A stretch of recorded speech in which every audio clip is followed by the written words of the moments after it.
Ladies and gentlemen, You guys just need to hear this amazing beat I think it's that's happening. time to get this thing started. Here we go.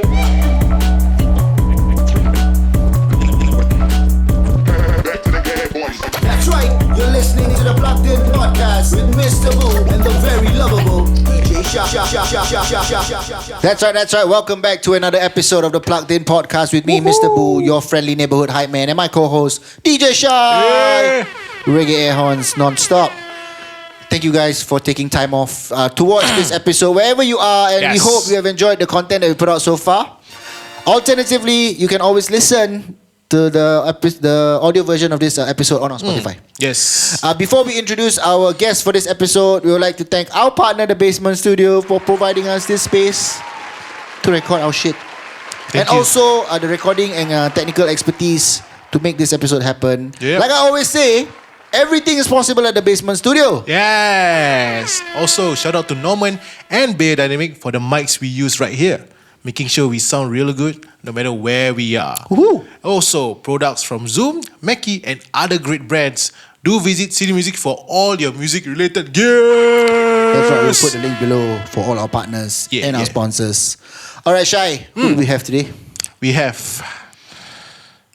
Actually, who we have? Why are you asking me?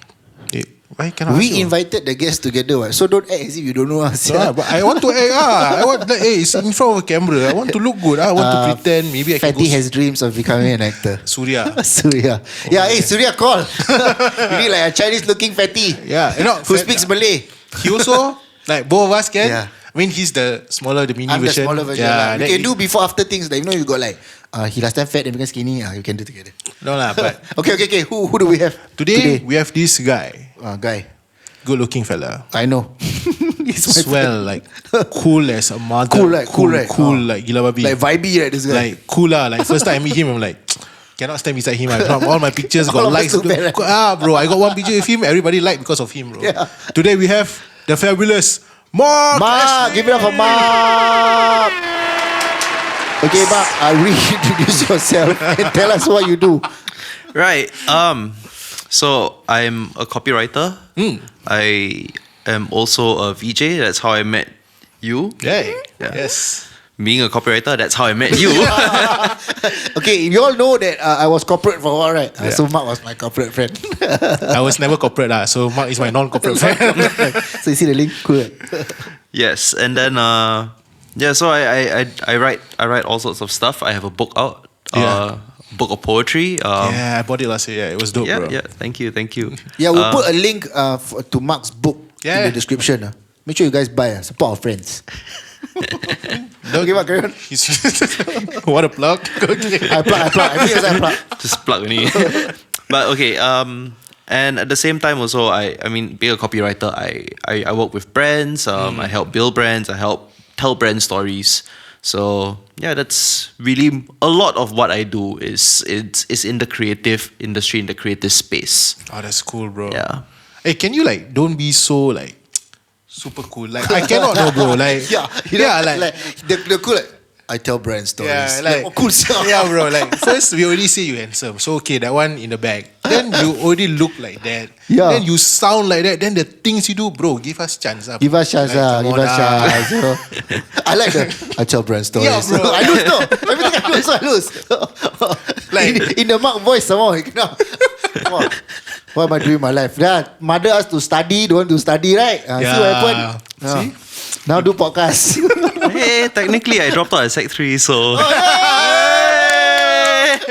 that, wait. Not that we are supporting like you should drop out. No. But We are just. Marc is successful regardless whether he graduated or not. As long as you work hard in your life, yes. you will definitely be. Hustle strong, guys. Hustle strong. So don't get us wrong, Please stay in school, kids.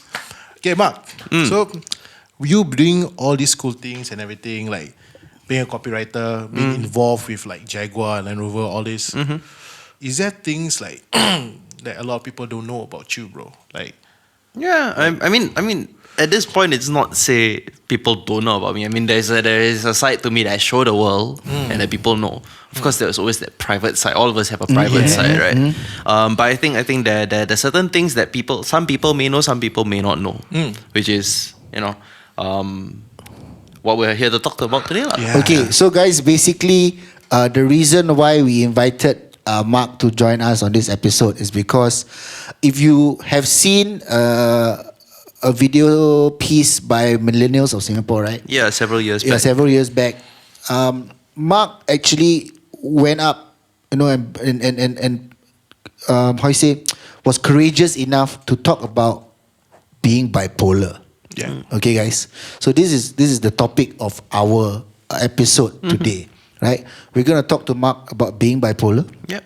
What it is actually, because we don't know. Yeah. Like me and Shai, we've gone through like a lot of. I won't say gone through a lot of friends. It's like we lose friends. No lah. It's that we have a lot of friends we feel that are dealing with a lot of mental health issues right now. Especially in 2020. Most of our friends who were freelancers lost everything. Yep. Lost their jobs because of the pandemic and everything.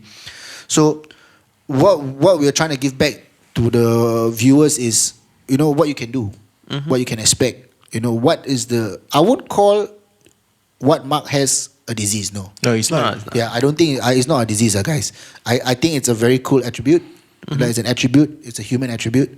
So how do we deal with this attribute and in a positive light, lah? Okay. Yeah. So, Marc, you told Singaporeans and people everywhere that you are bipolar. Yeah. What is bipolar? Yeah. Okay, so I think one of the main things that a lot of people have mistaken about bipolar, especially when referring to relationships and stuff like that, saying like, oh, my girlfriend very bipolar or my boyfriend very bipolar. Yeah, I heard that. Yeah. Okay, so a lot of people, I feel, I don't know about now, maybe now people are a bit more, they Google a bit more, they are a bit more, exposed to certain things and certain terms and stuff like that. But for a long period of time, a lot of people think bipolar is split personality disorder. Is where- schizo, is it? Yeah, Is it so a schizo split thing? personality disorder, it could be actually this other mental illness called DID, which is dissociative identity disorder, where there are actual multiple personalities within one body. Oh wow. Yeah, and Okay, like the movie Split. Like the glass. something like that. I Something mean, like that. like something generic that we can give our viewers is like something like the movie Split. Like the that they movie can- Split, or actually Channel 5, there's a show called Kin. Okay. Okay. Yeah, there is a character that has DID. Okay. Yeah. Okay. So continue. Yeah, explain but to us anyway. what is the idea? So anyway, that's DID. But bipolar is not actually a personality disorder. Bipolar is a mood disorder. Ah, okay. So it's so that there from a few years back there was this school of thought where there are two types of bipolar. One is the more manic bipolar. One is the more depressive bipolar. But if you want to give a very general categorization, it used to be called manic depression. Yeah. Okay, I've heard of that term before. Yeah. Okay. So manic depression means you're moving from one mood to another mood. So that's what bipolar is. It's the polarity of moods. Wow. Okay. So there are certain weeks where you might feel like it's a lower mood, where you're a bit more depressed, a bit more enclosed, a little bit more withdrawn from other people. There are the manic periods where you are overtly extravagant with the way you are. Could lead you. For some people, they have lost hundreds of thousands of dollars just like thinking, okay, I think if I put my money on this thing, it will make me X amount of dollars in like 3 days, So that kind of maniacal behaviors, they do come out. So for me, I swing towards the more depressive side of bipolar, where my depressive moods last longer than my manic moods. But when I have my manic moods, it's a bit of a sharp spike in my behavior. Together with like a bit of therapy, talk therapy, and for a period of time, a bit of medication as well. There have been a bit of improvements and changes to the way I used to approach it. So yeah, that's generally the whole gist of bipolar. Okay, when you talk about manic and depressive, right? Okay, like I'm assuming it's like major highs and, Yes. and major lows, right? Yes. Are they triggered based, Yeah. or like Okay, like, so, or, yeah. or does from your case, like when you were feeling very depressed, was there like a trigger cause that to it, led yep. you to be depressed, or it's just today is like that? Okay, so I think because a lot of mental illness has to do with a balance of chemicals in the brain as well. Okay. So of course there are triggers that would trigger a certain period of emotion or mood and stuff like that. I would say there have been cases for myself where the more rabak periods were they had triggers to them, or like there were latent triggers to them, like something that has been going on for very long, and then one day it's just like a kind of thing. But there are also periods where it's just general mood fluctuation. Like maybe I'm just affected by something that happened some time back, but I don't really think about it, right? You forget about it. Then suddenly you think about it again.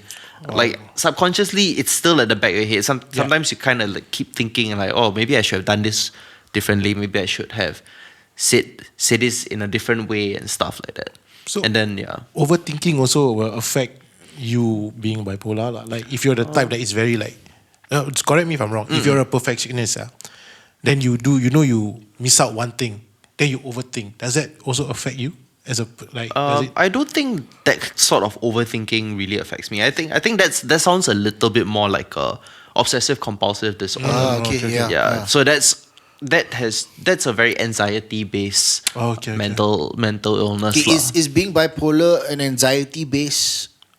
I would think it's I would think that all forms of mental illness have some sort of spectrum to them, because there is no one direct cause, unless of course it's part of like paranoid schizophrenia or even like where people who are schizophrenic see hallucinations and stuff like that.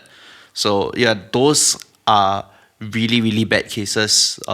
A lot of people like that have like, they are bedridden. They some of these people cannot function in society, and it's really, really bad and it's important, like especially for now, when like say for my dad, right?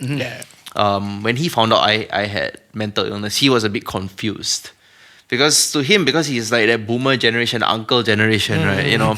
Back then when they think mental illness, when they think before IMH was IMH, I think it was called Woodbridge Hospital. Yeah, Woodbridge was a hospital, right? Yeah, yes, right. There was a stigma about it, right? Yeah. Yes. I think in primary school, a lot of us kept saying nonsense like, "Oh, you go to Woodbridge Hospital" and stuff like that. Yeah. I'm guilty of that. Yep. Yeah, I mean, well, we were kids back then, but then like whoever like they have that mindset where whoever goes to Woodbridge Hospital is a bit of a loony kind of thing. Like terms like depression and mania or like anxiety to them was like, you'll get over it. You just need to be mentally strong, or you're not mentally strong. And like I get that there is some sort of mental toughness, but there is a threshold of mental toughness where even your own personal mind cannot handle, because it's also chemical. Yeah. Okay. I get it now. Yeah. Okay. Yeah. It's like a deficit. It works both ways, lah. Like there's a deficit somewhere chemically. Exactly. And then emotionally, you just don't meet, right? Exactly. It's like a burger like that, lah. Yeah. Because you were doing your hand like that. I was like, what is burger? Someone's hungry. But yeah, I mean, that being said, it doesn't mean that other people who are not diagnosed or who do not have mental illness do not feel depressed. Like anyone can feel depressed. It's a very valid feeling. It's a very valid thing to feel. Like maybe someone lost their job, or somebody feels like they're like rejected by their friends or something like that. Like they haven't seen their friends for a while. Their friends haven't called them out, and they feel like, like this, do they not like me anymore? Of course, those are very valid feelings, and I think people have to learn to accept that. Sometimes some of us go through depression, and not all the time depression leads to drastic things. Yeah. Like, Okay, can I just ask on this topic of depression? Sure. Okay, you said that everybody feels depressed, right? but depression doesn't necessarily lead to all these kind of things. Yeah. But if you don't keep that depression, okay, I'm sorry for saying this, if you don't Yeah. keep that depression in check, is there a chance that it will lead to I mental mean, issues? of course. I mean, there are people who sometimes don't see a way out of the situation. Yeah. Right. And unfortunately, a lot in some of these cases, not everybody comes out in the best situation. Having some friends who have come in bad situations, who have had pretty okay situations, who have some even come out stronger and better from these situations. So I think we have to realize that yes, everybody can feel depressed. Anybody can feel depressed, and we have to learn how to deal with it. Because sometimes even I think for us guys, to admit that we're depressed or to admit that we have certain emotions and feelings, can sometimes feel emasculating. Yeah, feels right? like exactly, yeah. I mean, like it's a bit toxic, the kind of like as much as we categorize it as toxic masculine behavior, there is still that thing at the back of our head, like maybe it's not as bad as I think it is, you know. And I think I'm like that most of the time. It's not as bad as I think it is. Like nobody needs to know your problems. Nobody cares about your problems. Those things go through my head, but at the same time, you have to realize that if it really goes very bad, who's gonna be there for you? Yeah, bro. exactly. Okay, you mentioned earlier that when your dad found out. Yeah. Okay. How did you realize or find out That you that have you it. were Okay. bipolar? Yeah, so I think this was very early in my advertising career. So I was a bit lethargic every day. I was working very late nights. It was an industry I wasn't very familiar with, and working late nights and going home very late all the time. Plus the drinking, the partying, I was like what, 23, 24. I was still pretty young back then. Yeah. Just always go out, have fun and stuff like that. To kind of deal with the whole I work so hard during the day. Yeah. I To reward deserve yourself. to Yeah. have a bit of a work-life balance, right? Okay. Like there's so I much like of how work Marc life. does this, no? Work-life balance. Life balance. Yeah, It doesn't exist right now. I don't know lah. Okay, but I think it's working for Marc. Okay, Marc, sorry, continue. Yeah, to have some sort of work-life balance that in mentally you're like, you know what? Why should I sleep? Okay. Yeah. That kind of thing, like 4 hours, okay lah, I can be up in 4 hours lah, that kind of thing. So then I started feeling lethargic, and I thought it's because I wasn't getting enough sleep. But this lethargy was making me feel down, and also I kind of have had a sad face like back then. I didn't really know what depression was. It was more of a sad face. So then I decided to go to a doctor. I was sick one day. I went to a doctor, and I was getting like medication for I think flu, diarrhea, one of those things And then I asked him, actually, can I consult you on something? And he's like, what? I said, I feel lethargic. I feel a bit down. Is there anything that you can recommend to me? So he wrote me a recommendation letter because I stay in Yishun, so he wrote me a letter to Kutek Puat's psychiatric unit mental health unit, yeah. And from there, I kind of had an interview with a doctor. Doctor asked me a series of questions, kind of to gauge how I'm feeling and like kind of to position where I am on that mental health spectrum, right? And then they initially diagnosed me with bipolar type 2, which is the depressive, lower feeling one. And which was then later confirmed after like I think 5-6 sessions. Like it was just vigorous. Like so they put me on certain medication. Certain medication worked, some didn't work so well. Some was sleep inducing, and that was very bad for me because I would wake up right the next day and I would just feel the medication just make me want to fall back to sleep, and like I don't want to wake up, I don't want to. It leave prevents my you bed. from being productive lah, I'm assuming. Yeah, exactly. Yeah. Like it kind of inhibits, especially because I'm in the creative industry. Yeah, My exactly. my creativity is my rice bowl, Yeah. right? It's my biggest tool, Yeah, right? exactly. So that kind of inhibits my creativity, and simply because of that, I wasn't able to work properly for a while. So I realized it was because of the pills. I mean, I knew it was because of the pills. I was just too afraid to talk to the doctor and say, I don't think these are working for me because they're making me very unproductive, you know. And if I don't feel productive, if I don't produce any work, I might one go out of a job. Yeah. Two, I might even go back into depression because I am not productive. You know, and you know, so he recommended me a different treatment lah. So that's where I started doing talk therapy and started talking to a psychologist, not a psychiatrist. So What's the difference? so psychiatrists can prescribe medication. Okay. Psychologists, they usually do treatments, talk therapy and stuff like that. Okay. It's more how you call it? It's not chemical. It's not a chemical. Not a chemical treatment. So essentially, a a psychiatrist goes through medical school. So they go through medical school first, and then they specialize in psychology, psychiatry. Psychologists can go to medical school, but most likely could have done a degree in psychology, then a specialization of some sort. Okay. So you were referred to talk to a psychologist. First a psychiatrist, then a psychologist. Okay. Yeah. So you mentioned you had a fear of talking to the doctors about changing your medicine. Yeah. All this happened. How old were you? Like the range? I was around 23, 24, there about that age, like maybe even 22. You know, like it was a very strange period of my life. For one, I never thought I was going to go into advertising. I always wanted to be a writer. I wanted to be a journalist at least. Okay.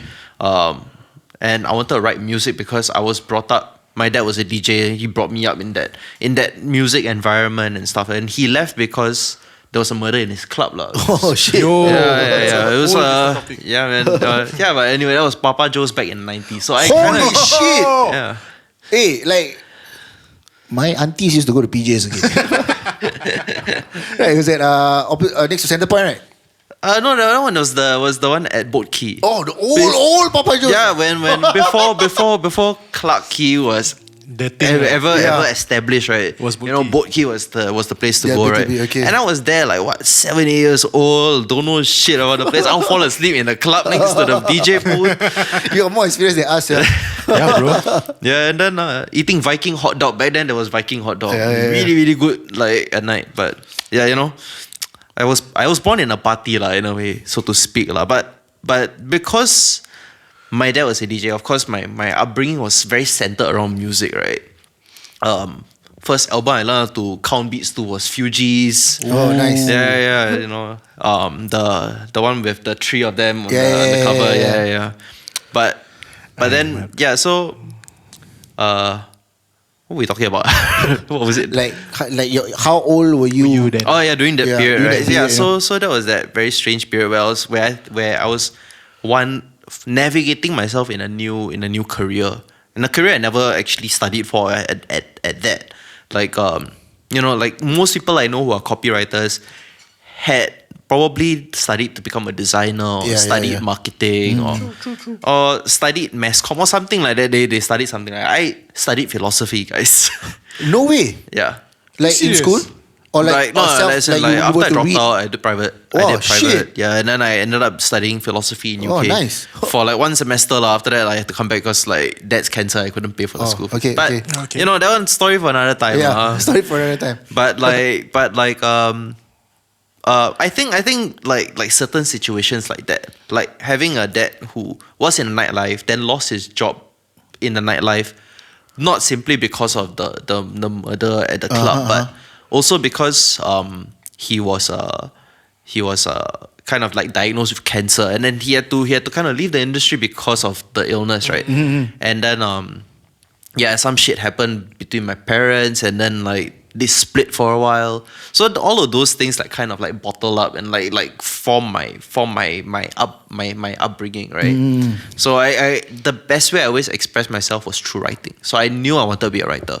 I always wanted to be a comic book writer. I always wanted to write comic books. I wanted to write for DC, Marvel. Yeah. Like I would submit shit to them. I would like write like a draft, a comic draft, like scripts of like Justice League. I would write scripts of like my own original stories, and I would keep sending them in. You know, so I was really that Into it. determined to really get there. And then I ended up in advertising.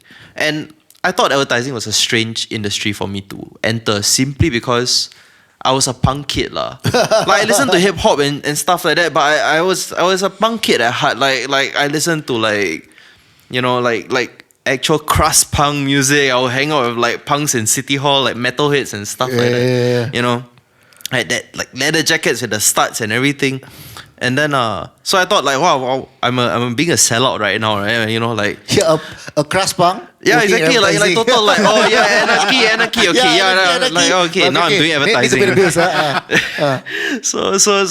So it was a very strange period for me, and I didn't know. For one, I didn't know what I was doing back then. I was so lost. Like Lesnar, my Oh, boss yeah, right then yeah, kept okay. scolding me every week. I can't scolding. It's like, why you do it like this? Why you do it like that?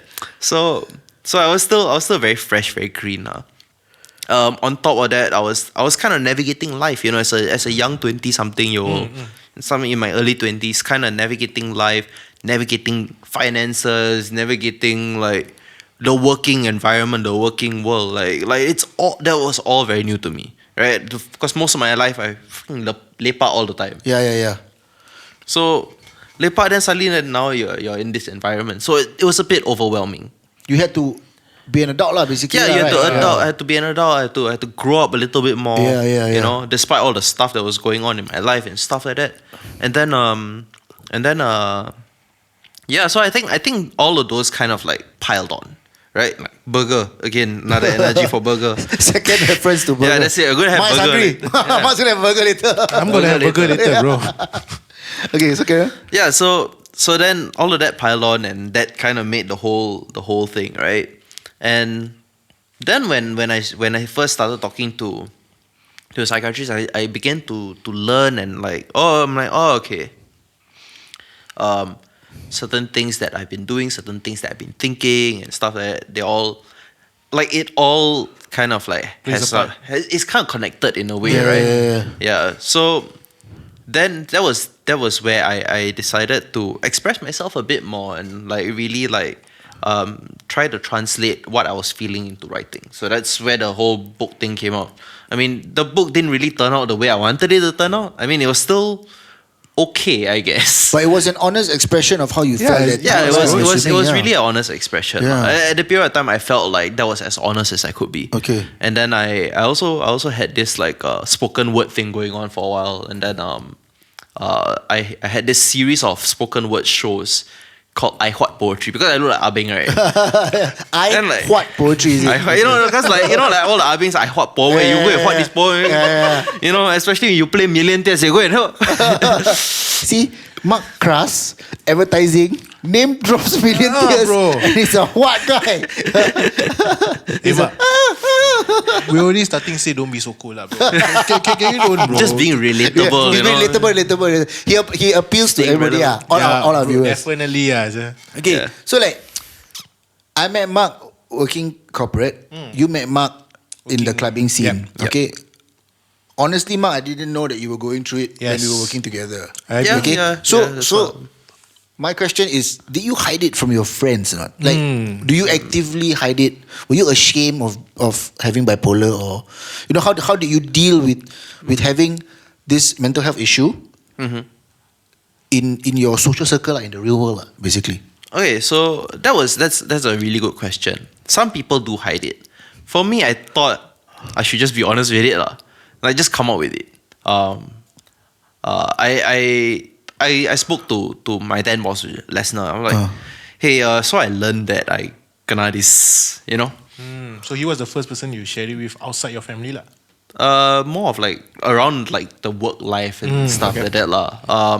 Like my closest friends knew, like some of my closest friends knew. I just texted them, I'm like, hey, so guess who is diagnosed with mental illness, because it was a very new experience. I didn't know how to exactly feel. Some people feel very scared about the whole thing. I kind of took it a bit more with open arms, simply because maybe when I was in university, I studied a little bit. I did Psych 101. I read a bit more. I was a bit eager when I was doing Psych 101, so I actually read the whole freaking textbook. and I was when I was younger, I was also a bit interested in the mental health subject. Oh, wow. So you already, I mean, pre-diagnosed, you were already like. Already kind of interested.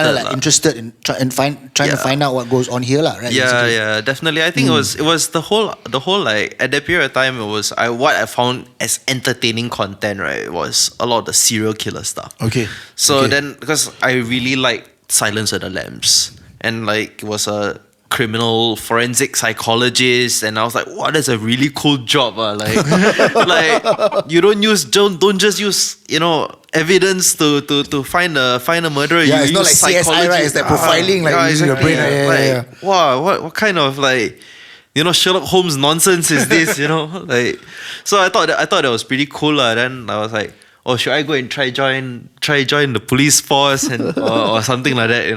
Want to become an investigator. But in the end, of course, never lah.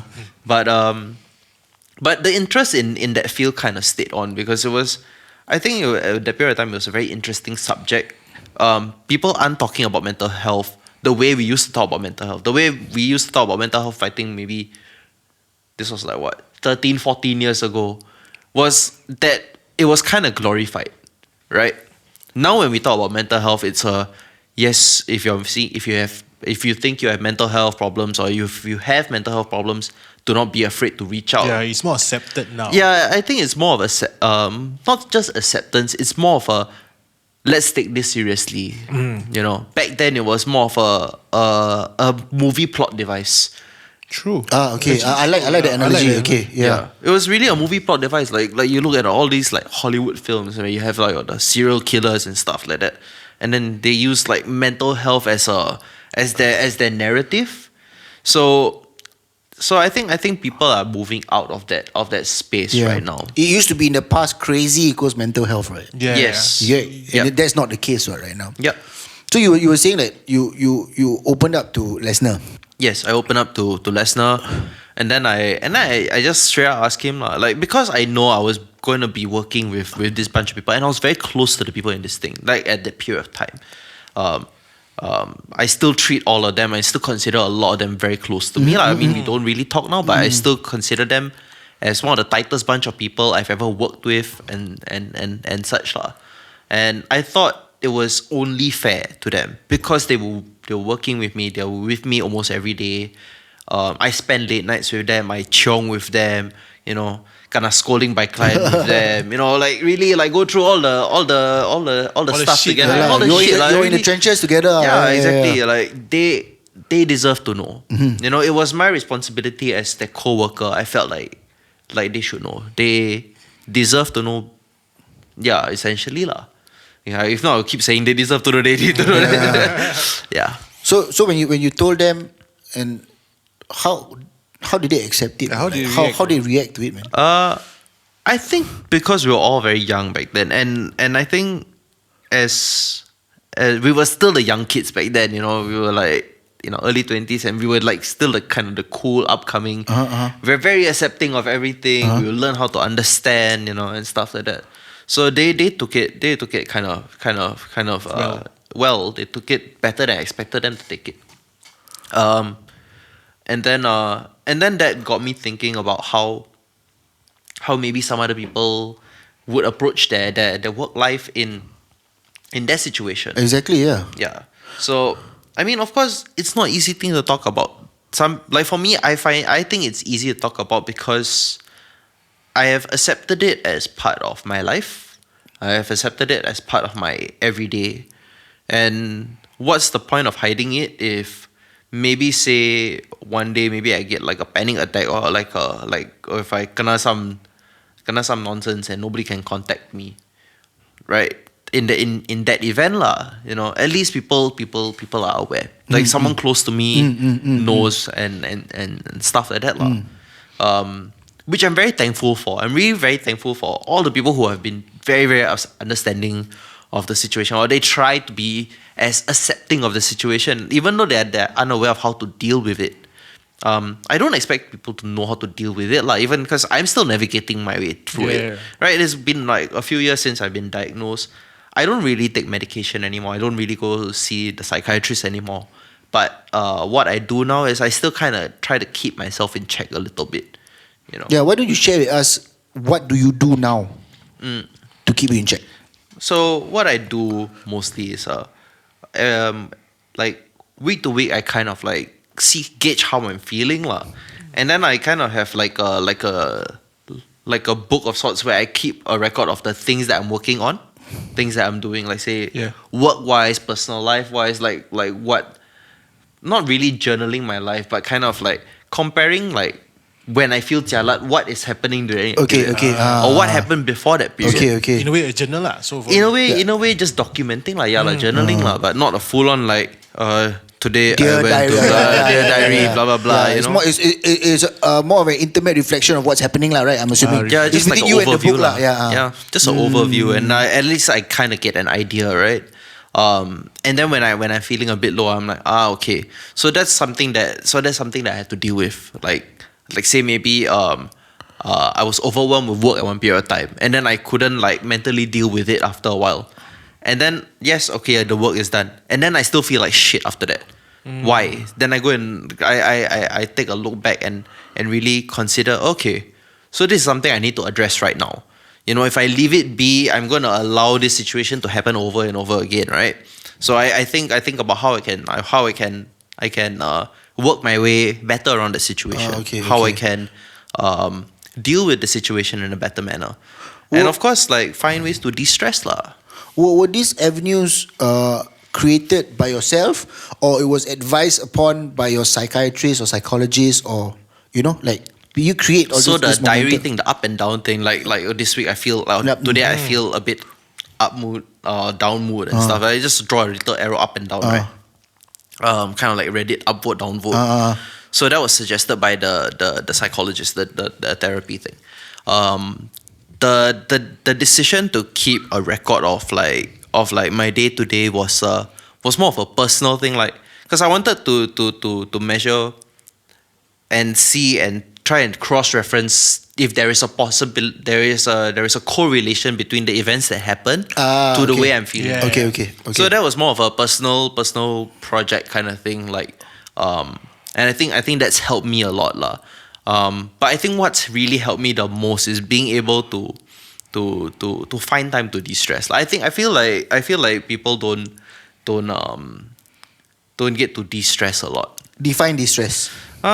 It can be like for me, how I de-stress is I play 2K, NBA Yeah. 2K. Okay. I watch basketball. Okay. I read manga. I watch anime. I read a comic book, or sometimes it's just like the act of just walking outside without any purpose, without any direction, just walk and then see something. If I find that path interesting, I'll go that direction. If I find this other path, like I kind of don't have a set destination in mind.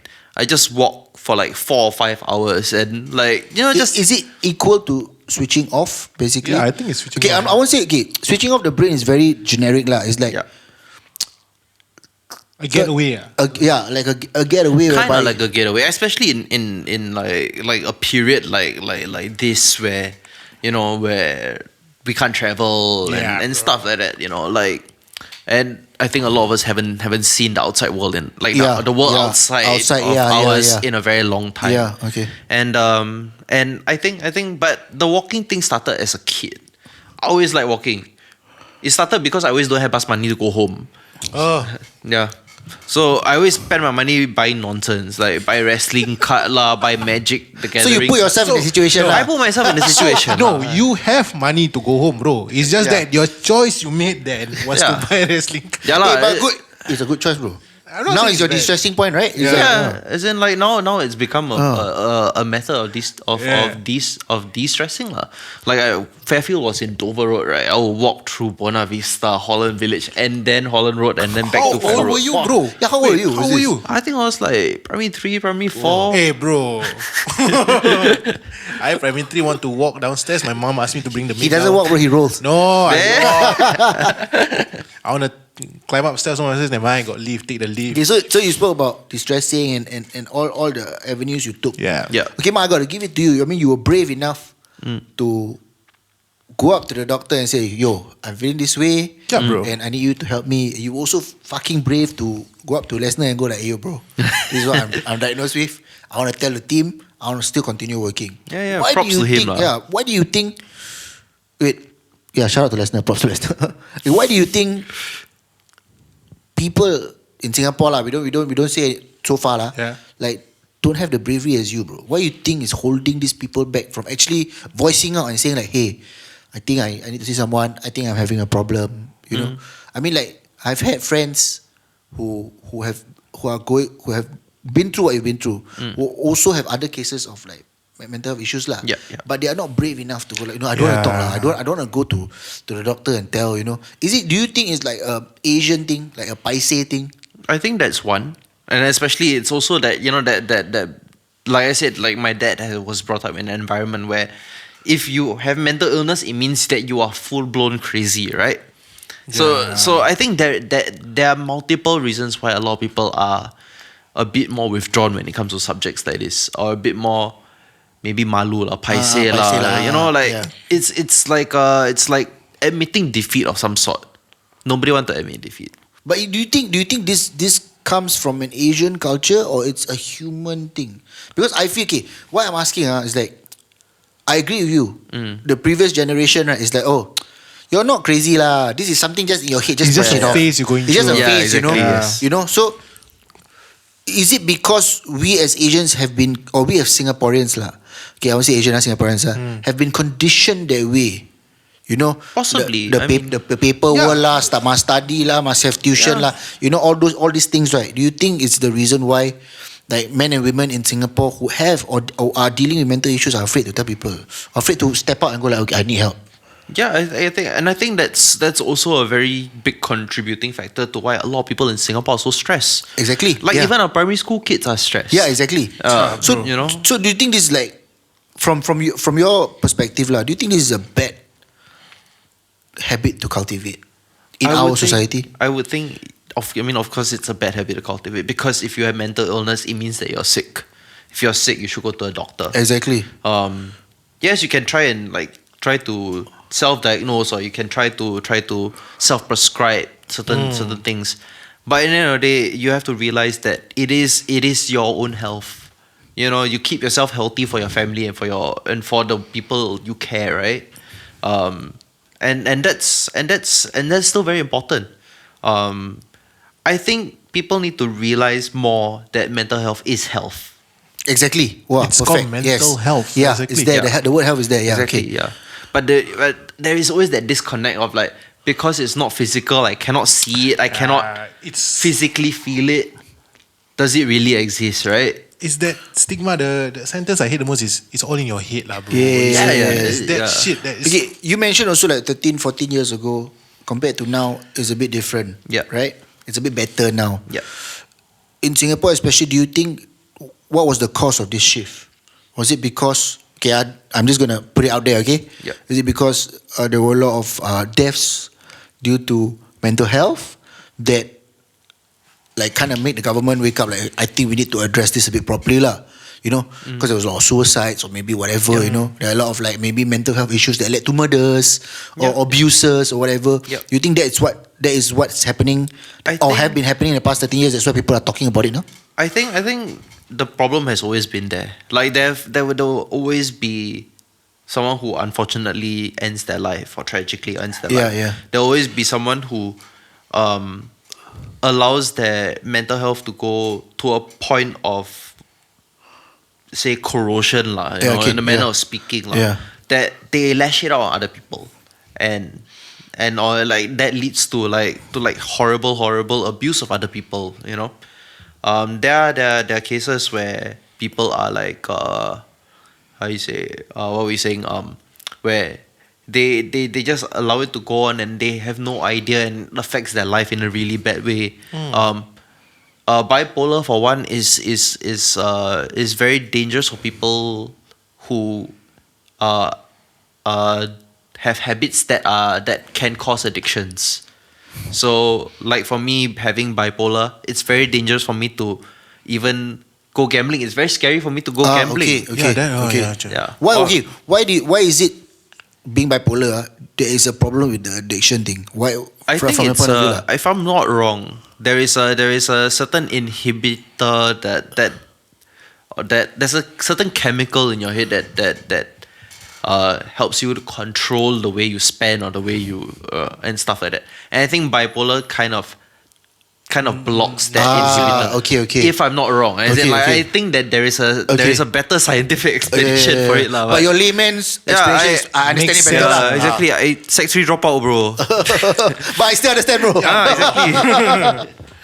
Exactly. So so you're speaking about how he has moved from how it was diagnosed or talked about last time until now. Yep. Do you feel that what the government, I'm not talking about any other country, I'm just talking about Singapore. Yeah. Okay.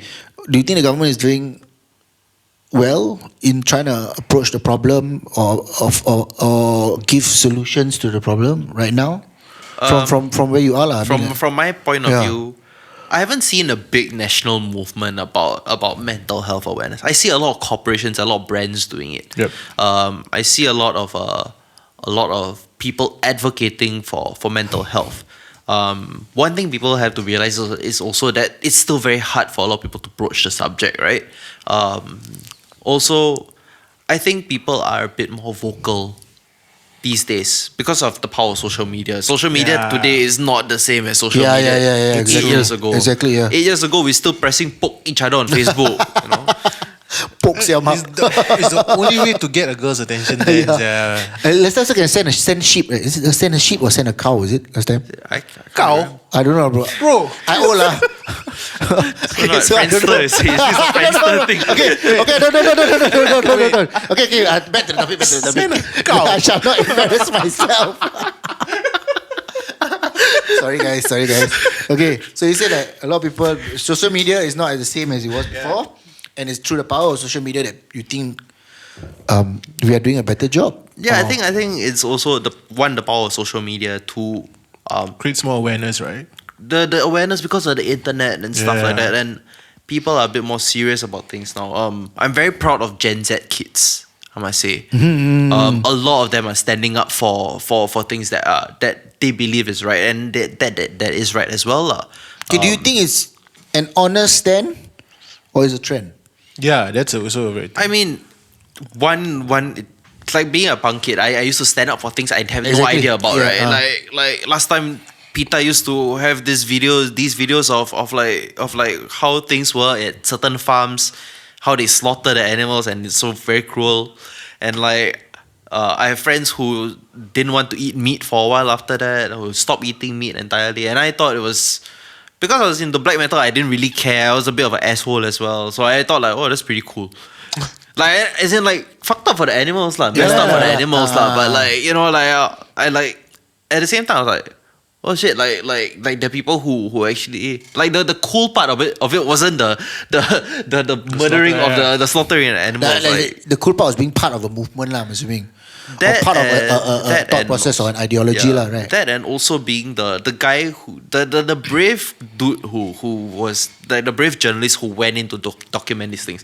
So that also kind of fed my I want to be a journalist. I want to investigate stuff like this. I want to change the world. And then being disillusioned a little bit, adjusting to life. Maybe that didn't really go down the way I wanted it to go down. I try to contribute to the world in different ways. I try day to day to be a better person as a human being to the people around me. Sometimes I'm not a very good person to the people around me. I try to atone for certain things. I try to recognize things that I've done wrong and admit them and own up to them to perhaps even the people I have wronged as well. So I think every day is a learning process, and I think because the power of the internet is so vast and it's so easily accessible. There can be misinformation. There's a very big danger on the internet right now, the whole misinformation thing. But at the same time, it has the power to educate people. And I think the education of the people, in general, has kind of made certain policy shifts towards mental illness, such as if someone attempts suicide, they don't need to be handcuffed anymore. Yeah, yeah. That is one thing. Yeah. It's very important. Like last time, there used to be this rumor where if a person has committed suicide, the police will handcuff the cops. The cops or something, yeah. Yeah, I don't think that's true because that's just kind of. And also, I think if I'm not wrong, like it's no longer a crime, right? It's no longer a Right, crime. last time, like, if you commit suicide, you didn't die, it was a crime, right? attempted Yeah. suicide. Yeah, attempting suicide was a crime. Was a right? crime. Yeah, I like. Okay, back when I was a teenager, I used to kind of like, trigger warning. I used to kind of like abuse myself as well, lah, like hurt myself in certain ways, lah. But I mean, of course, I'm not advocating for that. When I was younger, I didn't know how to deal with certain things. I didn't know how to express myself in a certain way. Part of me thought it was cool. Part of me was coping with something that was missing in my life at that time. Part of it was probably just to want attention, I think. You know, I try to like think back. Like I haven't thought about that for a very long time. I mean, now that I'm thinking about it, I kind of like see that there's certain avenues of certain things I want to express and achieve by doing that to myself. Of course, it's not a very healthy way to deal with emotions and stuff like that, lah.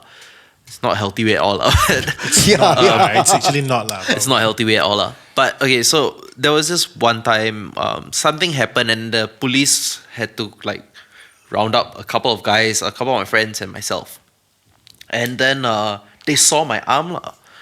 And back then they were like, "Why is your arm like this?" And I'm like, "Oh, I feel like this way, I feel like that way, I feel depressed or something like that."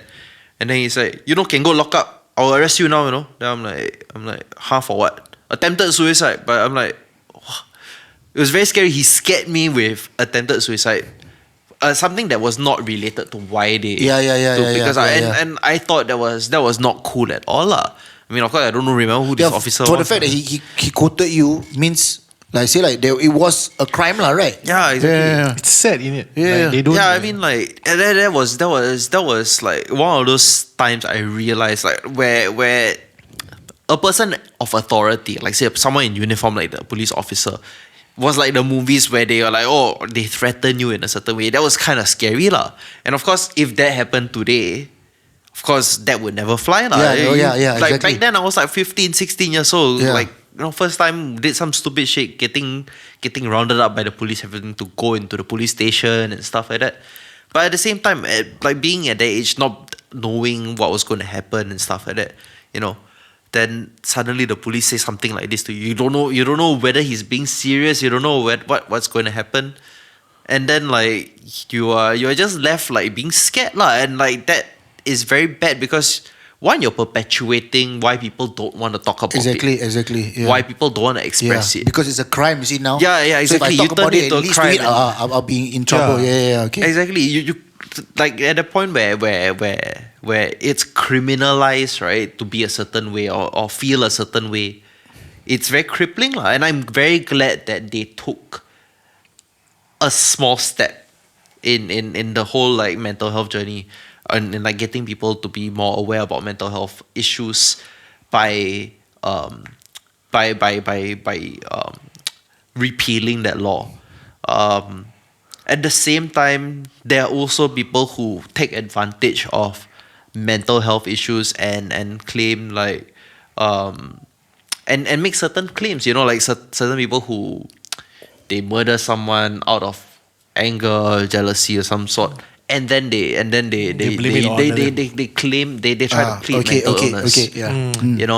So then it's kind of unfair to the people who have actual problems. Exactly. When there are false reports about certain cases, then how for the rest of us who actually have you see, problems, like people use it as an escape, right, out of like prison or whatever. Yeah. But you are actually really going through it. You see, Yeah. So you feel that you're taking what I'm going through like a joke. Like you can use it as that's an the thing. excuse. Yeah, you see. exactly. And people who, like, say for guys like ourselves, right, who have to serve national service, right, a lot of people always say, hey, you can choking by saying mental illness, right? That devalues, that doesn't help the mental health industry. That doesn't help people who have actual mental health problems, because there is already that chowking mentality of like, oh, okay, yeah, this person say he got depression, okay lah, chowking one lah, you know, confirm talk cock one. Yeah, you know? yeah. Like, and that devalues the problems, and that pushes the problems even further away from the actuality, and people who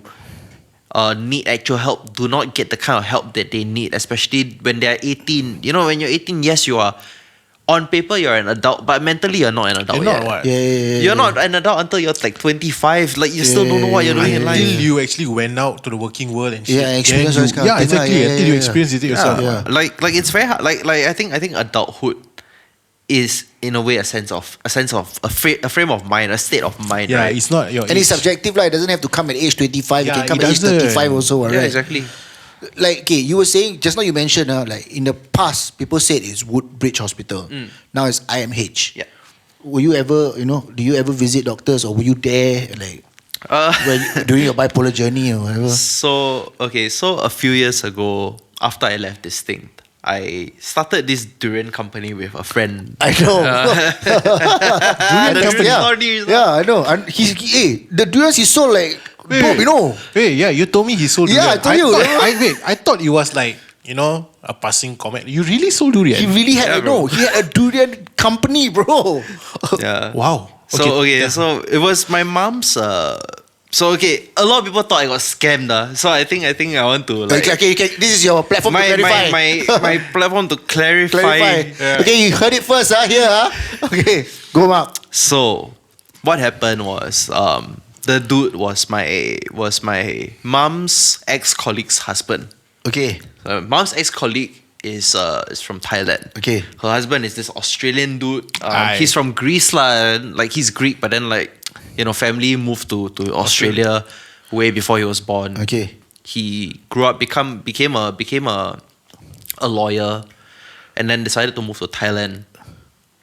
The lady he married, who's my mom's ex-colleague, her family had several farms, mangosteen, mangoes, durian. They're not mangosteen, but mangoes, durians, jackfruit, all that kind of stuff. They had all sorts of plants. She owned the farm lah, basically. Yeah, her family. Okay. Basically lah. So a big part of it was durian. And this being, what was it, 2016, 2017? There, around that period lah, 2017, thereabout. Durian was getting very popular in China. So of course this dude, seeing the opportunity, was like, oh, okay, yeah, I will want to sell durian in Asia lah. Like, it's a lucrative business lah. One durian, like, the cost of bringing one durian from Thailand to Singapore was about $2-3 for us, less than $2-3. And then we sell the durian for like what, $30 plus $40. Yeah. The profit margins are mad, bro. Yeah. Make hella stacks, bro. Hella stacks. See, I told you he's one of us. Hip hop as fuck. Yeah, except and then I made so much money. I bought grills and like Oh, you did, right? yeah, I saw the full picture. sets of grills. Oh my Yeah. goodness, what? So what the degenerate, the business was doing well lah. was doing well. It's cool, okay. Sorry to interrupt you, like, Yeah, because go he had a durian company and we knew him, right? But this Greece Angmo guy was also like part of the business. So when you look at it, like, Kaninda, this Angmo selling durian. It's fucking interesting, right? Yeah. So it was an interesting concept lah, I felt. Yep. Okay, bro, can It was interesting because he was one of the 2 Angmos in Singapore who was selling durian. And we wanted to do a collab with the other Angmo as well. And the one cool thing was, because there was an Angmo guy at the store most days, right? I managed to bring Angmo people to sit down and eat durian. Yeah, that's cool, bro. That's fucking And cool. like that kind of became like a tourist attraction kind of thing, because we were in the back of like Bugis Plus, the back road down there, like that.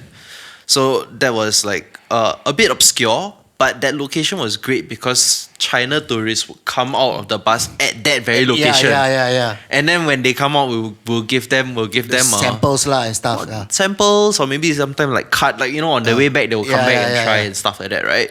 And the way I framed the shop, right, was that it's gonna be like a trap house.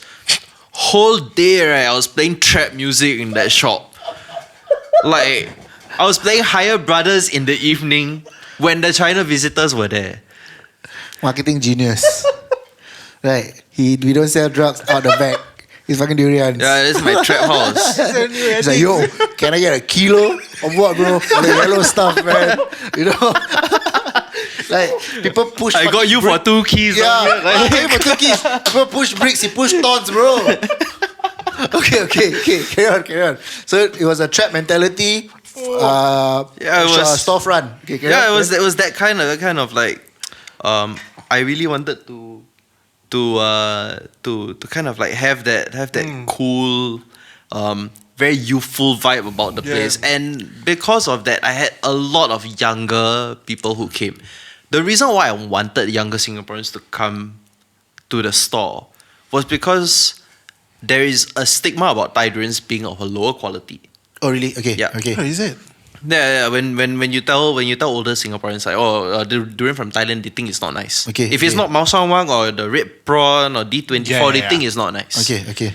When actually there is a strain of durian, there's a species of durian in Thailand which is very similar to Mao Shan Wang. In fact, it could almost be the same. But Yeah. what's the but? Yeah, There has what to was be the The but is that we can get it in December when you cannot get Mao Shan Wang in December. Okay, So when okay. people ask for Mao Shan Wang in December, certain store owners will buy that durian and sell it as Mao Shan Oh, Wang. really? So it's Yeah. not Oh. from Malacca. I want to try this durian. Like legit. Yeah, can. Next time we try it. Okay, we go. Huh? But so that was the one thing that really helped us stand out.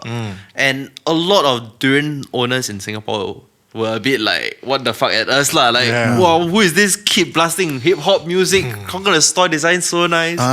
Why is he dressed up like that? Why is he having beer outside the store when he's selling durian? Fucking cool lah. Yeah. I went against the grain entirely. Yeah. I wanted the youth the younger people to come to our store and buy it for their parents and try to convince their parents. That was my strategy. The strategy was to get the younger kids to convince their older folk.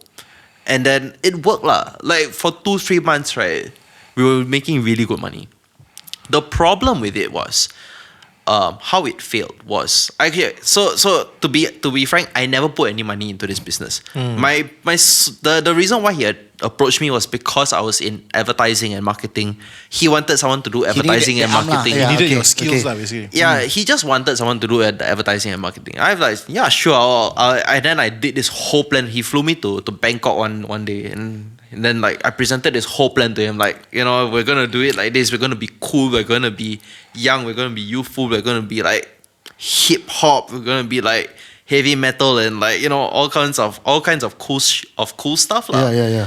And he was like, yes, this is the kind of shit that I was looking forward to lah, because I wanted to not just appeal to Singapore, I wanted to appeal to China, I wanted to appeal to different people, right? So then he was like, actually you got like quite a bit of a vision lah. Like, how do you feel about like partnering up with me and running the store and stuff like that lah? Like, you become the face of the store. And then back then I was like, okay, sure. Like you know, because I was still I was still in that phase where I was still navigating whether I wanted to be in advertising or not. I didn't know back then. Like I like what I was doing in advertising. I thought I was pretty okay at it.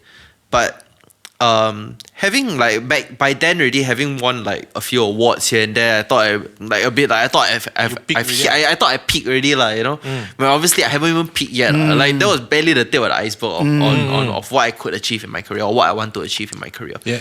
But back then I thought I was very young, very stupid, right? Okay, I thought I peaked. I thought I hit the top already. I was like, might as well I go and start my own empire or some shit like that, right? So he got me to do the stuff for him lah, to set up.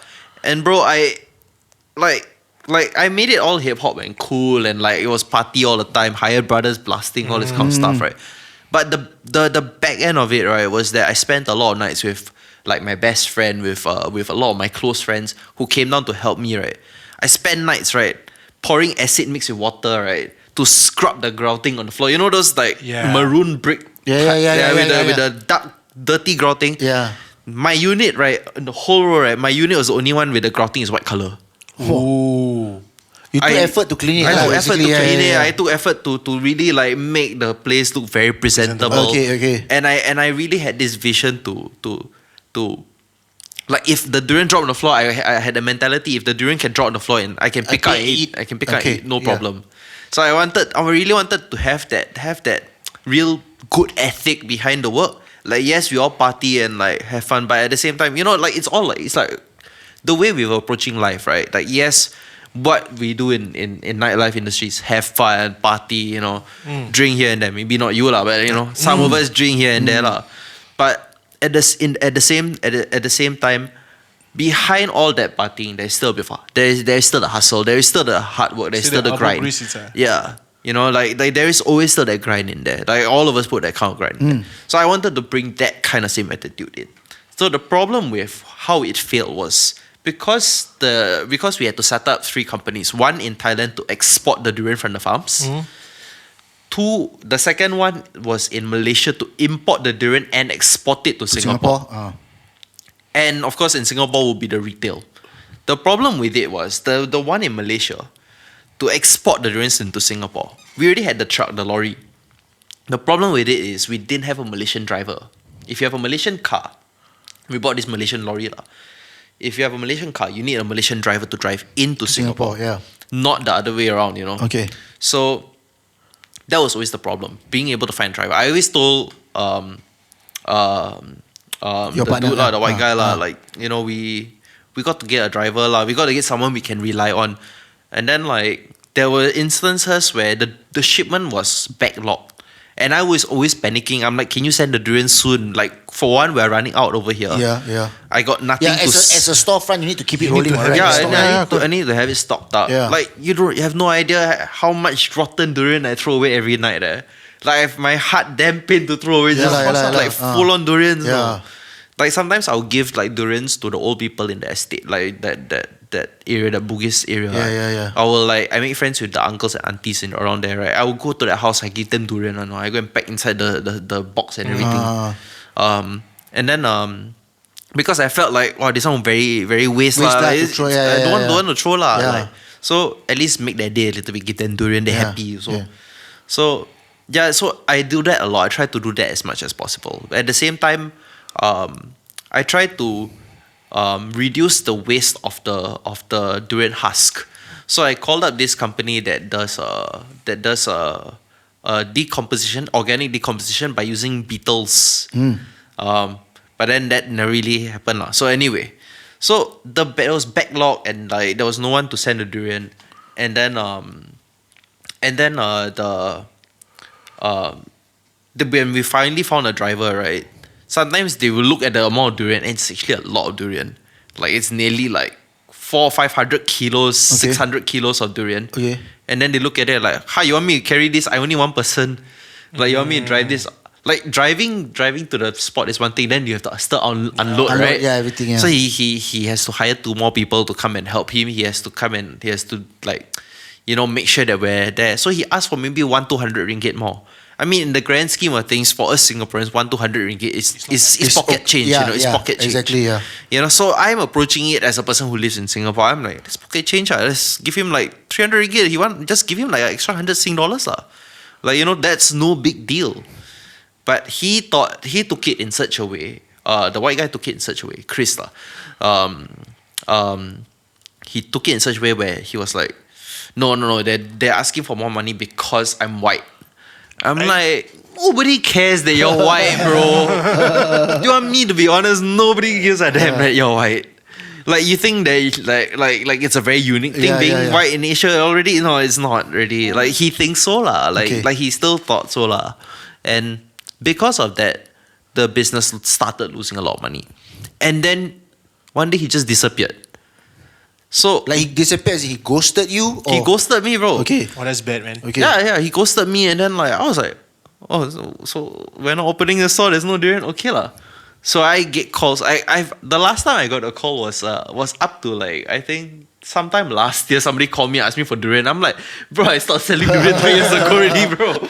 But the whole storefront, everything was under his name lah. So, yeah, everything was under his name. The bank account, everything was under his name. I didn't have money. The reason why I was upset was because he used my designer friend to do the design and stuff like that. Her art direction, her creatives and stuff. Like she did everything. She put a lot of extra work and stuff like that. And he didn't pay her the full amount he was supposed to pay her. Okay. And I was upset at that because, you know, I introduced her to the job. I felt responsible for freelancers Yeah, rise exactly, bowl lah. exactly. Yeah. You know, and how is that? I don't really care how it's gonna look on me, but it's the integrity behind paying people what they owed. So I was very upset about that. That's why I did that Instagram story that spilled the whole business strategy to it. Because I don't want him to replicate the same business strategy. So I spilled the whole freaking thing out. Okay. And I was so upset at the point where it affected me mentally because I was juggling work and stuff. I was still in this thing on and off like at that period of time, but I was on my way out. And because of all this stuff happening, I didn't sleep much. After I would work at the shop, the storefront, all the way till 3-4 a.m. in the morning, go home, sleep, and then go straight to work at like 9-10 o'clock in the morning after that. So I was working and like I was doing shit hours the whole time. I didn't know how to cope with it. Then I was also at the same time having a bit of relationship problems. So I have stress coming from everywhere, not knowing how to deal with all of this. And then one day I tried to like commit suicide lah. Somebody found me in the act of doing it. Okay. Stopped me. Okay. I was sent to hospital lah. You were sent to IMH lah? I was sent to hospital, okay. and then I was sent to IMH. Okay. Because of the state I was in lah. This state that you're in, or when it happened, right? You were already diagnosed already lah, right? You were already in that. I was already diagnosed, right? yeah. But I'm assuming that because of the workload that you had, Yeah. you were not following through with certain things that you were doing to help you keep yourself in check lah. I'm assuming. Yeah, exactly. So it led to that. So you went to the hospital and then they sent you to IMH, okay, and then. So because it was a suicide attempt, they couldn't just let me go out like that. They sent me to IMH. I had to stay there for a couple of days, and I was also a bit like I was very overwhelmed, not sure what to do, not sure, and like a bit scared also lah. My dad, on the other hand, didn't really help the situation. Dad, if you're watching this, it's okay. It's okay. Don't worry. It's okay. We're not shooting you down, uncle. We're not shooting you down, okay? We still love you, Dad. Yeah. Okay, so But anyway, but at that point in time when he found out that I was going to be hospitalized in IMH, right? He was like, "Oh, but why you need to be here? You're not like these people. You're not like that." I felt very bad when he said that because he said that just as he said that, right? There was a few patients walking behind him. I was like, okay. no. But it's still that old mentality, it's the stigma boomer lah. It's mentality. still that Yeah, old the boomer mentality, thing that lah. stigma, that kind of thing. And like he was being nice to this one patient. Like that patient, I'm not sure what he was diagnosed with lah, but he kept going around asking people for red pen lah. Red pen. He asked for a red pen lah. Then I think he wanted to draw. I think he wanted to color or something like that lah. And then my father was like, "What? Where you don't have red pen? You go and ask the one." Like he disturbed him lah. It was mean lah. I mean funny lah, but mean also lah. Okay, so you were in IMH for a few days. How was your experience? Oh, it was horrible. I was a smoker, but a heavy smoker. Okay. Were you allowed to smoke when you were in IMH? No, Oh, no, damn. not allowed. But my friends sneak me cigarette. Then we will smoke inside the IMH toilet, like the toilet, right? We'll hide the cigarette in our pocket or hide somewhere, right? Then after that we go take the lighter. Then we all like 5 of us share one cigarette, right? I always wanted to be the first one to smoke because, right, if you're like I don't want to do the puff pass nonsense because there are a couple of people who are in that circle, right? They made the filter wet. It's fucking disgusting. Okay, I get it. Man, that was gross. Secondary school shit, Zan. Yeah, and then so that was what like sneaking cigarettes around. It was kind of fun lah. Like it's like Like school lah, like school like that lah. like camping like that. Yeah, like go toilet, smoke, and then like all must smoke together, and then must that was one of the more funny stuff lah. But what really was a bit scary was at night. There was on my first night, right? Like because they gave me my medication. My medication does put me to sleep, and it puts me into a very deep sleep, and I'm very hard to wake up as a person. But there was once my first night at 4 a.m. around 4 or 5 a.m. I still remember because like it was that morning bird sound, not the bird sound, like that morning sound, like before it's like 6 a.m. they have that chirping, but it's not really chirping. Not the not that one. There is like the crickets, like the that kind of sound. Then like I know it was around that period already, but I was very, very sleepy. But I was woken up by a smell. There was one of the patients. He was walking around the ward screaming, and as he was walking around screaming, he was pooping at the same time. Oh shit, okay. Yeah, so I was so confused as well. I'm like, what is going on, bro? Where am I? And I'm like, oh wait, I'm in an image. Then that was one incident. And then like they will give you a toothbrush, and the toothbrush, right, it will be on a board. When on the board they will have all these slots. Okay. So you have to put your toothbrush, like your After toothbrush. you're done, it has to go on the slots lah. Yeah, you know, because I think they don't want people to harm themselves, or they just want to organize people a bit more. Every morning my toothbrush missing. No. Serious? Yeah, somebody always take my toothbrush. Someone got a crush on you, bro. Somebody punk you, bro. I don't know, bro. Every morning I have to go to the nurse. Hi, can I have a new toothbrush? Until to a point, right, I had to hide the toothbrush under my blanket. Already. And like you're not actually given a bed. Like in the general ward, right, you have like 40 people inside. I think so. I think about 40 people inside. So you're not actually given a bed. You kind of like can kind of they give you a ward, but they don't tell you, oh, you sleep in this bed and stuff like that. You can literally sleep in almost any bed lah. Oh.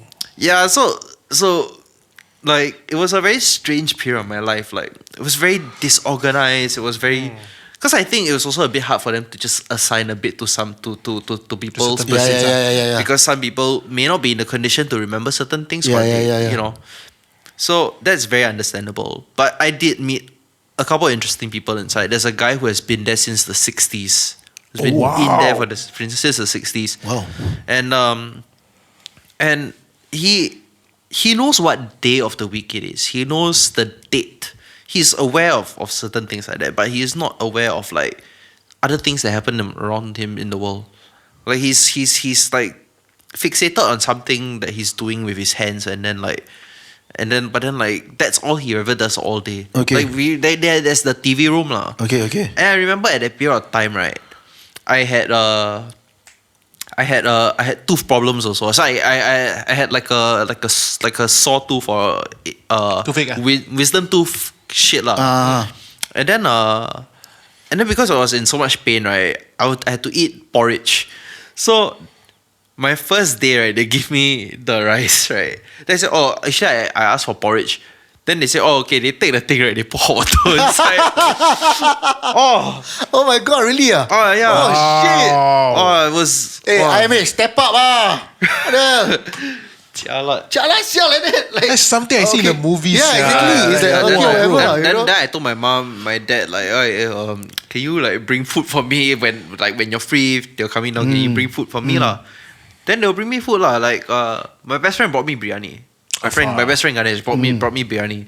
Then I was like, wow, shook. And then like because I was a bit too full already. I was a bit sleepy, so I gave the biryani. I shared the biryani with the guy who asked for food, who went around asking for red pen. Oh, the red pen dude. Okay, the red pen dude. Yeah. Then after that, like we made friends with him lah. I mean, like until today I don't know his name lah. I call him Red Pen lah. Red Pen. We also refer to him as Red Pen. Yeah. We're not making fun of him, like just the story, okay? Yeah, so like, exactly. okay, you went in.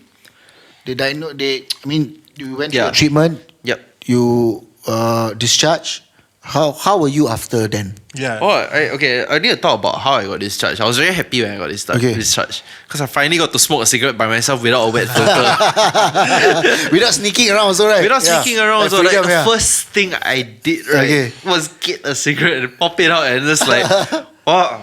But then I forgot I had nicotine patches on. Yeah. So then so then my nicotine smoking overload intake went up for a bit for a while. Like, after I took out the patch, I was like, oh shit, I was smoking with a patch on shit. So, but how I was after that was that for one, I never want to go back to IMH. I'm very thankful for the staff there. Maybe not so much to the staff who gave me like hot water on rice for porridge lah, but in general, very very thankful to everyone who was in there lah. I'm also very thankful of the experience that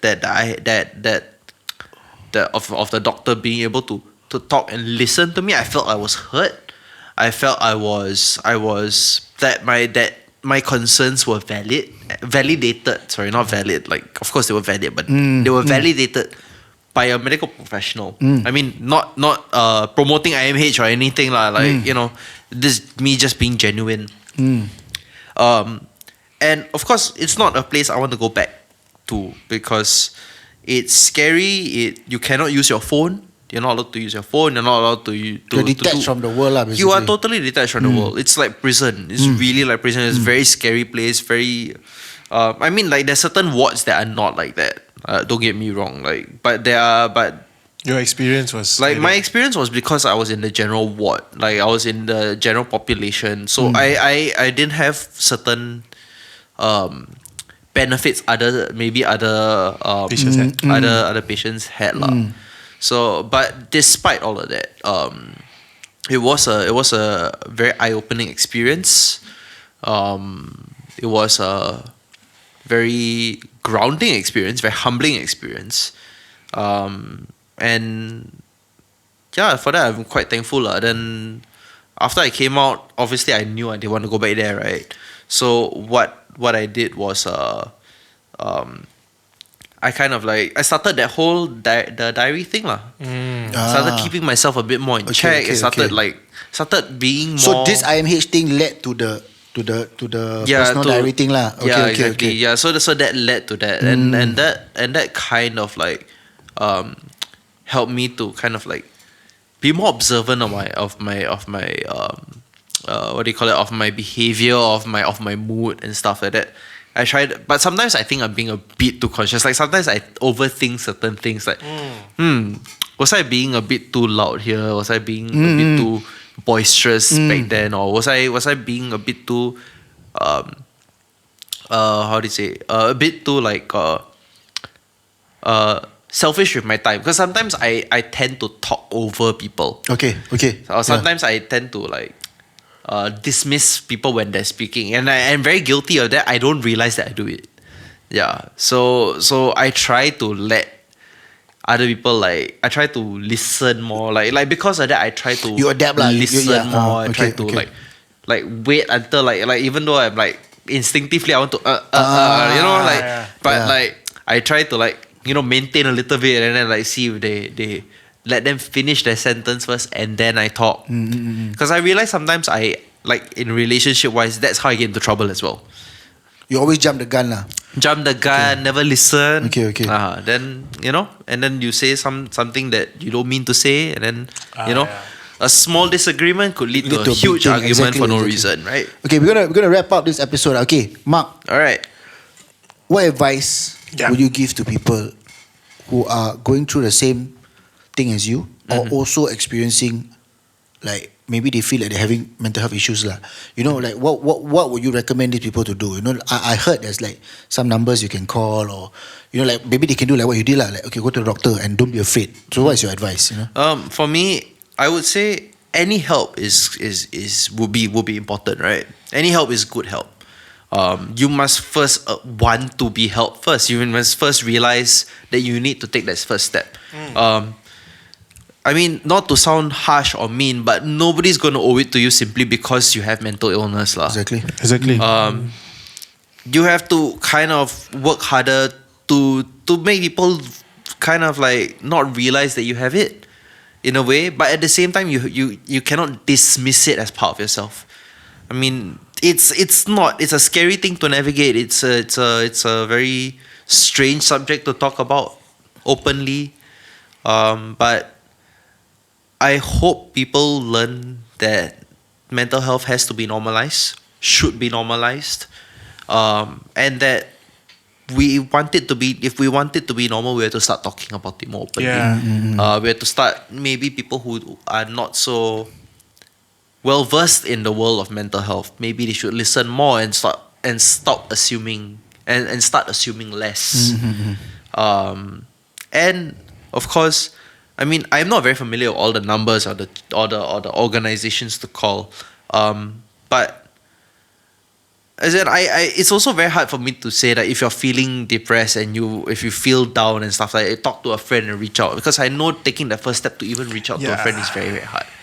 It takes a lot to want to do that first step, but it's still your health lah. Take care of your health, take care of yourself, take care of the people around you. You know, care for the people around you as well, and they will care for you even more because people care about you. Yeah. Yeah, exactly, man. Like, you know, I just want to say thank you, Marc. Yeah, no problem. You know, Therefore. for sharing your journey from start to finish. I apologize for not knowing earlier or not. You know, Yeah, bro. Yeah. As your boy, bro, we played 2K together. Yeah. You know, like, bro. it's like, what? But- you know, I had to watch a video to discover it. I feel very bad about myself. Hey, you know. but it means us, bro. Like for you to Yeah, went through what you went your through, journey. You know, and like I felt like you were brave enough to go to and- the doctor and say, I need help, man. fuck, you still live like a normal guy. Yeah, you know, It's like fucking- life yeah. is still normalized for you lah. It's not Yeah. like, oh, you know, I feel even like when I'm talking to you, I don't have to like, oh, I have to watch what I say. Yeah, No, I don't like Marc is cool enough to like, okay, you know, you can be you Yeah, around me. exactly. I can be me around you, and we're still fine. Yeah. Yeah. You know, you acknowledge that it's a part of you and it's not a Yeah. problem, right? Yeah. Yeah, man. Okay, so shout out to Marc. Thank you for joining us. That's all the time we have. All right, guys. Okay, clap. That's all the time we have on this episode. We'd like to thank Marc again one more time. The Yes, brave Marc. I will put all his socials in the description. Link to his poetry book as well, and we'll also put some numbers with regards to mental health that you guys can reach out to. The links for our Spotify page, our sponsors, our partners will also be Everything's- below. Once again, thank you for watching. I'm Mr. Boo. I'm DJ Shy. And this is the Plugged In Podcast. Till the next one. Bye-bye, guys. Peace. You guys just need to hear this amazing I beat think it's sound. time to get this thing started. Here we go. Pass that back to the gang of boys. That's right, you're listening to the Plugged In Podcast with Mr. Boo and the very lovable DJ Shy.